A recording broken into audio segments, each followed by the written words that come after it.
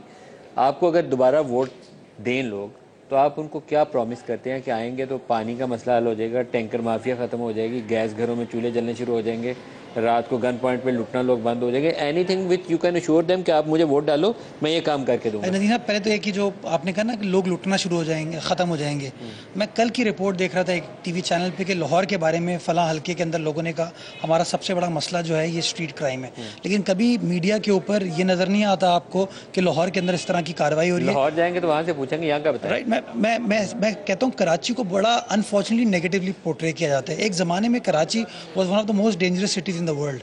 آج وہی کراچی شہر ہے کہ آپ کی جو ڈینجرس سٹیز کی لسٹ ہے اس میں موجود نہیں ہے. ہم غالباً 6 نمبر سے 130ویں نمبر پر آ گئے. تو یہ پروگریس ہم نے کی نا، اور انشاءاللہ ہماری کمٹمنٹ یہی ہے کہ تواتر کے ساتھ چیزوں کو بہتر کریں گے. پانی کا مسئلہ ہو، سیوریج کا مسئلہ ہو، انفراسٹرکچر کی بہتری ہو، ٹرانسپورٹ ہو، لوگوں کی ملازمت کے مسائل ہوں، بجلی کے اندر لوڈ شیڈنگ کے جو مسائل ہوں، گیس کی لوڈ شیڈنگ یا بندش کے مسائل ہوں، ان تمام چیزوں کو ہم ایڈریس کریں گے، ہم ریزالو کریں گے. نوجوانوں کو امید دلائیں گے جو اس وقت نا امید ہوتے جا رہے ہیں پاکستان سے کہ ہمارے ملک میں شاید وہ چیزیں ہو نہیں سکتی جو کسی اور ملک میں ہوتی ہیں. ان کو امید دلائیں گے کہ ہاں پاکستان جو ہے وہ ڈیلیور کر سکتا ہے اور ہماری نوجوان نسل کو آگے لے کے چل سکتا ہے. 22 قومی کی ہیں شہر سے شیٹ اور 47 پروونشل اسمبلی کی سیٹس ہیں.